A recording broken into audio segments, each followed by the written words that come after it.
Right, good morning everyone. Many thanks Marie-José for this invitation and Ulla and Leanne for organizing this great symposium. It's fantastic. Before I'm going to start, it was just interesting to read The Guardian this morning and say one of the key articles was called "The Days Are Numbered." And I thought that would have been such an article that Gustav would have cut, saved, and shared with us all. So I think somehow things have not changed since he passed away last year. And it would be a great moment this morning and today, actually, throughout the day, to go through his art, his philosophy, and his legacy, of course. So I'm going to start. I'm sorry, I'm going to be reading from the paper, so I hope it's not going to be too dull and boring. But let's go. Okay, constant creation, destruction, and art and constant becoming. Since the first public announcement of autodestructive art, Gustav Metzger has radically challenged our understanding of art, its relation to reality, and our existence within society. This radical manifesto was published to coincide with the artist's second solo exhibition at the Farm, a two-room bar and exhibition space run by Brian Robbins on 14 Monmouth Street in central London from the 9th through to the 30th of November 1959. As Robin later wrote, these were found objects. So the artist exhibited discarded cardboard, boxes displayed on the wall, found objects unassisted by nature by the artist. They were in fact as new from the machine that made them. It was an art recycled from the new materiality of this contemporary reality and alluding to their envisaged lifespan. Metzger wrote that these cardboards were made automatically for a strict purpose and for temporary usage. In doing so, Metzger was announcing an art of pure time, machine-made, and planting the seeds of an art that is auto-creative, too. Included in the press release for the cardboard exhibition is first manifesto for an auto-destructive art, dated November 4th, 1959. In it, Metzger called for an art that is primarily a form of public art for industrial societies. Between 1960 and 1964, 4 others manifestos were to follow. Manifesto Autodestructive Art, 10th of March 1960, Autodestructive Art, Machine Art, Auto-Creative Art, 23rd of June 1961, Manifesto World, 7th of October 1962, and On Random Activity in Material Transforming Works of Art, 30th of July 1964, each addressing the possibility of an auto-destructive art and its logical balance on auto-creative art for a changing world. On the 22nd of June 1960, Gustav Metzger gave his initial lecture demonstration at the Temple Gallery in London. For this event, introduced by the art critic Yasha Reichart, Metzger showed several propositions including chaotic metal road, which you can see behind him on the table, the model for an auto-destructive monument, which became the son for his first article afterwards, and a fan transparent bag filled with fabric, which you can see next to him there. The artist remembered in 1961 that the random association of form, color, and texture showed the significance and beauty that can reside in chance, and a found cardboard package. And now what's interesting to me, Metzger entirely covered the walls with the newspaper of the day. As he recalled, this amplified that the actuality he was concerned to point out was as real as it can be in the day's newspaper. He also painted an autodestructive acid action painting on a stretched sheet of nylon. The sheet facing the audience while he painted from behind, thus enabling those present to witness the gradual evolution of the work as the nylon was dissolved by the acid. Metzger chose to qualify these events as lecture demonstration, a reminder that an exhibition of autodestructive art is impossible, the moment of creation being akin to the moment of its disappearance, and thus the execution of such works is the only moment of its exhibition. The duality of time is at the core of an art form that is as it happens, leading to a temporary existence that accompanies its own destruction. The destruction is both the process and the program. The first manifesto reminds us, you see the first manifesto reprinted here for the third one, that when the disintegrative process is complete, the work is to be removed from the site and scrapped. And as such, it withdraws any possibility to fetishize what could have remained. This is a very conscious attack on the art market, a system that Metzger has so often challenged. This radical engagement represented an uncompromising response to a society that had come to venerate relics like so many holy idols. In contrast, Metzger prefers an art that leaves nothing but the experience of time and the memory that remains with us. Autodestructive and auto-creative art is always ahead of us. One must never dissociate the work and the philosophy of Gustav from his political engagement, and one must read his relationship through the prism of art. He has relentlessly tackled the reality of the politics of his time. His lifelong concern with ecology and extinction was anticipated in 1961, when he was the founding member of the Committee of 100, a movement of peaceful resistance opposed to atomic war and the production of mass destruction. Similarly, it is also impossible to dissociate Metzger's demonstration at the South Bank in 1961 from the Cold War and nuclear proliferation. During this event, he sprayed acid on 3 large 7-foot by 12.5-foot screens arranged in a row. These screens were respectively white, black, and red. As the artist later recalled, the use of these 3 colors was to insist that this had to deal and be approached as painting. As the acid slowly disintegrated each screen, an ephemeral abstract color composition revealed itself, creating an art of transition as an essay of time. The same reading can be applied to Metzger's Flailing Tree from 2009, an outdoor sculpture where 21 willow trees were planted upside down in a block of concrete, presenting us with the challenging reality of an autodestructive sculpture as the trees slowly rot and decay away from the concrete. Auto-creative art is indissolubly linked to its corollary, auto-creative art, and while his life work generally tends to be viewed through the prism of autodestruction, which is bound up with a society bound towards its own death, one must always remember that it is necessary to consider what the artist himself conceived as the counterpoint of all destruction, a new approach to creation. Although destruction is in itself a creative act, Metzger defined auto-creative art as follows in 1962 in Machine, Auto-Creative and Autodestructive Art, published in Haag, the Journal of the Royal College of Art. In this art form, as in autodestructive art, time, space, motion, metamorphosis, and sound have a different, far more important role in its conception, construction, and appreciation of the work than in art up to now. Liquid crystals are the best known and most common example of auto-creative art, and offer an important new approach to this art in a state of permanent autogenesis. Gustav has always been at the center of the art of his time, and it is fascinating to see how he accompanied the burgeoning explosion of a kinetic art. It is revealing to read of autodestructive art through the point of view of this movement of motion. We can witness this connection in the artist's handwritten note for his first lecture demonstration, which calls for an art in movement, obsession of modern artists with movement. From the Impressionist, this reaches a peak in autodestructive art. Here, movement is the work, inevitable technical advance leads to autodestructive art, which are the notes that you can see here that Gustav used for his cover of his first self-published publication in 1965. The beginning of this self-creative art are evident in the cardboard exhibition that we saw at the beginning, describing what would be an art produced automatically by society itself and not by the artist's agency.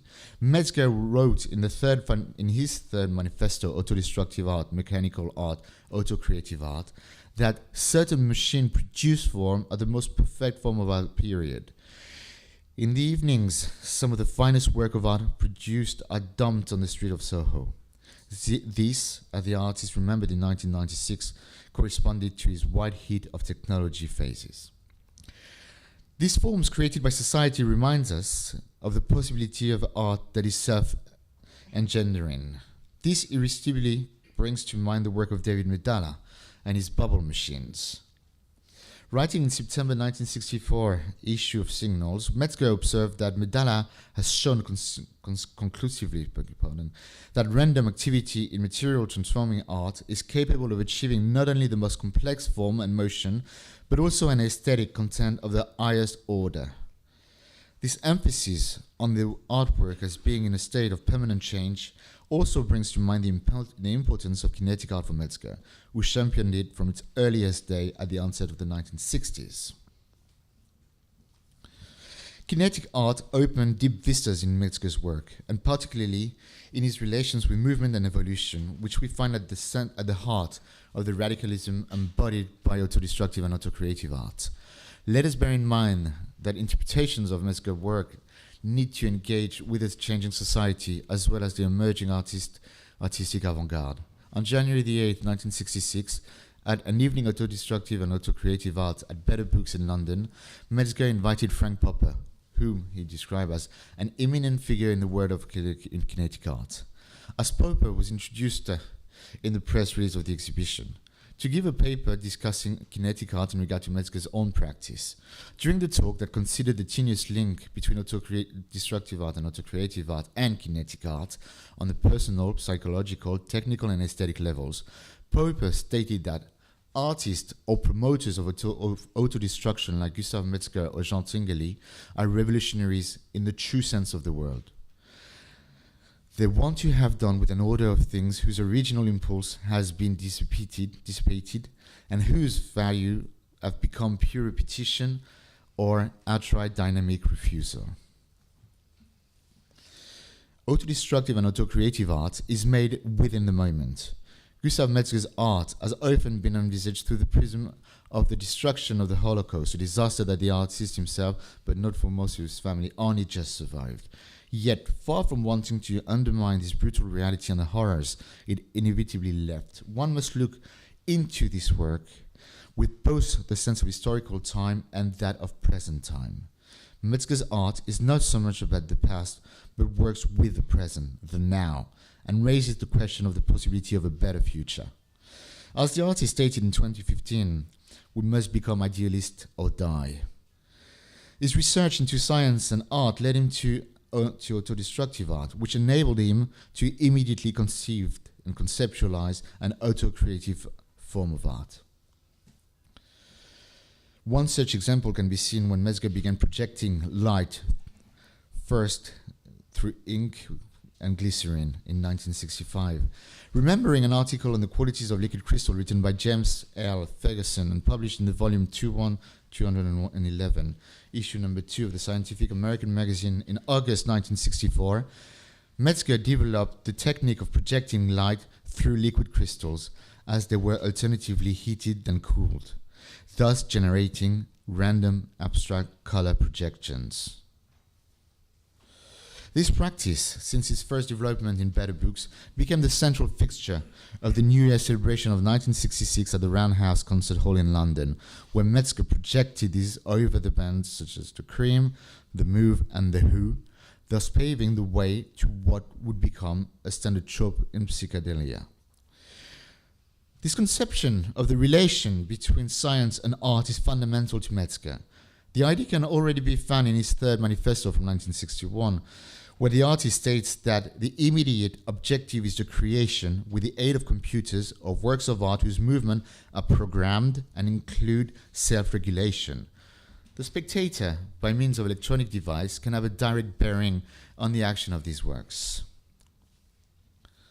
This philosophy led the artist to put on the exhibition, which to this day is still considered the most comprehensive presentation of his autocreative art, Extreme Touch Material Transforming Art, organized from the 22nd of January to the 4th of February 1968 in the filtration laboratory of the Chemical Engineering Department at University College of Swansea to the invitation of John Plant, who was then a biology student at Swansea University from 66 through to 69 and organized the annual festival in 68. I am thrilled actually that John is here with us today and will join us afterwards in the panel discussion. That's going to be a very historical moment to share again all together. So, as the artist recalled in a statement self-published in July 1969, after some prolonged searching, I located the ideal site for the show, a new laboratory that had hardly been used. This lab now became the center of my activity. I had wanted to use free running water and compressed air for some time before going to Swansea, but the laboratory offered me more opportunities than I had anticipated. In his true artistic laboratory, Metzger crystallized the possibilities of works based on compressed air, water, heat, and liquid crystals. There, Metzger developed several liquid crystal techniques that were intended for use in projects that are environment, cinema-like, or bath-like situations where people could go and benefit from the unique possibilities of these techniques. As the artist wrote in his second manifesto, autodestructive art is a transformation of technology into public art. This fundamental quote from March 1960 reminds us of the numerous techniques to be used in art, ranging from electronics to nuclear energy technologies where computers are given prominence. A statement self-published in April 1968 lists the numerous references to cybernetic and to computer as information processes in Metzger's writing and art. These references are specifically concerned with the role of computers in the design and functioning of new moving sculptures. He went on to develop new sculptures and images through the use of computer. 5-screen with computer is arguably the most important and obsessive yet unrealized autodestructive monument that occupied the artist between 1963 until 1971. And here you can see the model that was realized by him.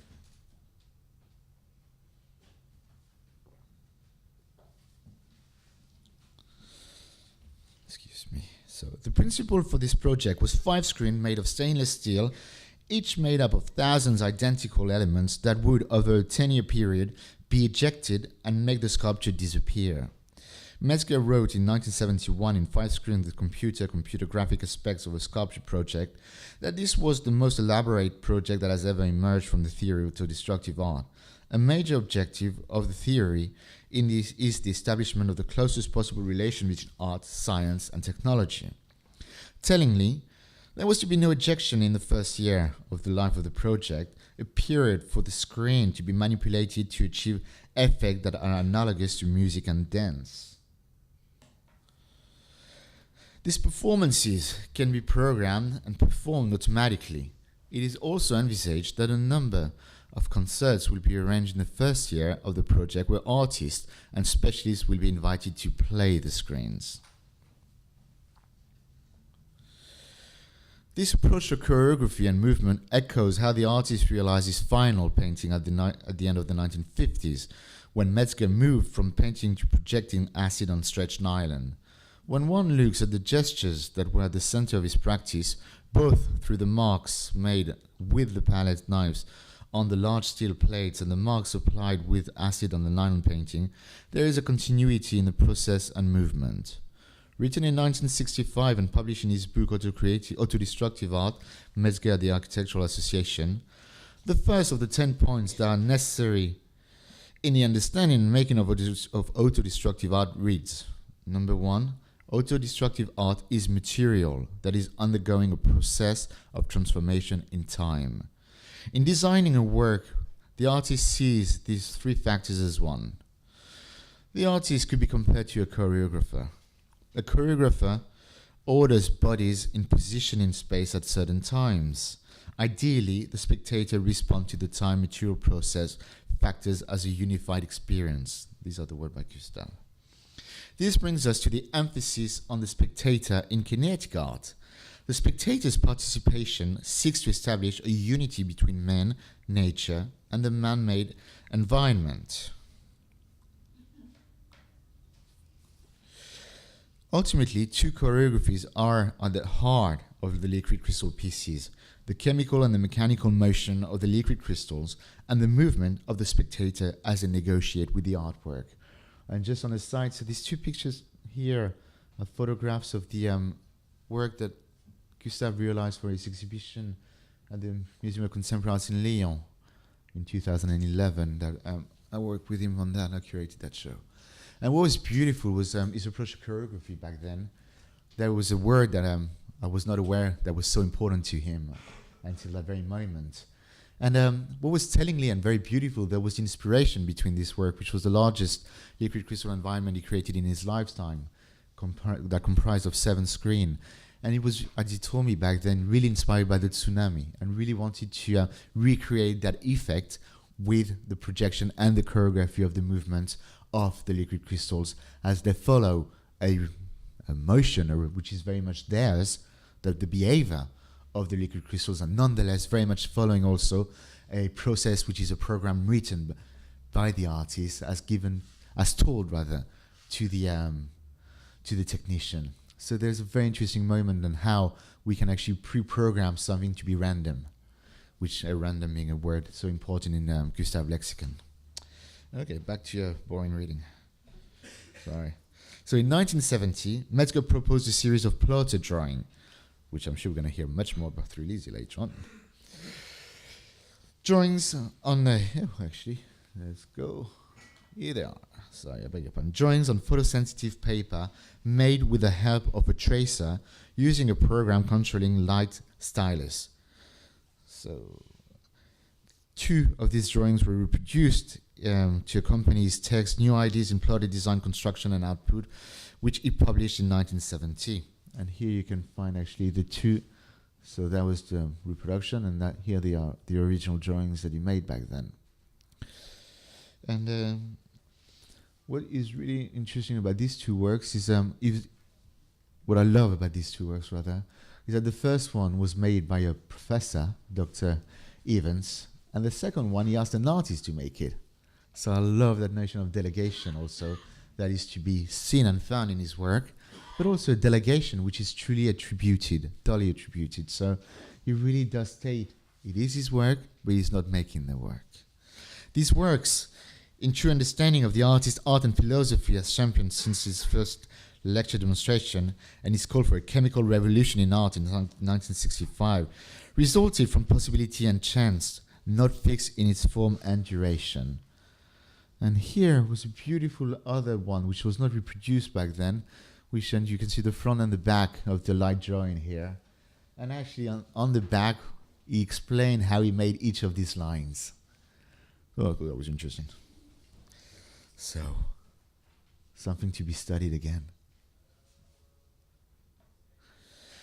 In 1968, Metzger wrote in the opening lines of an important text, Automata and History, published in 2 parts in Studio International in March 1969, volume 177, and October 1969, volume 178, that technological art is kinetic art plus a lot of money. Whereas kinetic art can be produced by the artist in his studio, technological art depends on direct contact with industry and research laboratories.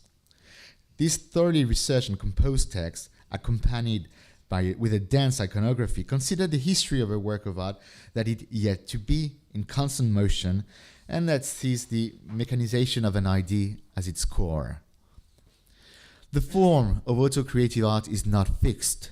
It is written in the present, and its internal movement is governed by randomness and chance, in accordance with the strict rules and precise protocol written by the artist. At the turn of the 1960s, relations between art and information technology became increasingly fundamental for Gustav Metzger. From 1969 through to 1973, he was the editor of Page, the bulletin of the Computer Art Society. During this period, the artist was constantly experimenting. By then, he had edited numerous self-published documents, including the manifestos, of course, that we mentioned, and the Destruction in Art Symposium Davies newsletter. Davies being co-organized by Gustav, along with John Sharkey and Ivor Davies, with whom we'll have the joy again to share a panel discussion right afterwards, and I'm really much looking forward to that. Metzger had also often worked with the possibilities offered with existing newspaper, a preoccupation that encompasses his art, including the artist's refusal to, the artist being refused to show, rather, in the Festival of the Misfits in 1962, where he wanted to have the pages of the day's Daily Mail pasted on the stairwell of the gallery, leading to, among many others, his 1977 piece that times the duration of an exhibition as the curator are invited to paste onto the wall the page 3 from The Sun, or again his 2005 iconic work Eichmann and the Angel. With Page, Metzger had for the first time a platform to publish, advertise, and create on topics that reached far beyond the ostensible mission of the periodical. The example of such experiments are numerous, and one instance could be the back cover of page number 24, published in July 1972, where Metzger reproduced a photograph initially published in the Sunday Times, accompanying a report on the Vietnam War, of a little girl that had lost both of her arms. Beneath was a simple light asking, how many Western digits to delete these Asian digits? One of the most powerful work, and I really encourage you to look at all of the issues that Gustav edited. They all share the same radicality and at times lightness.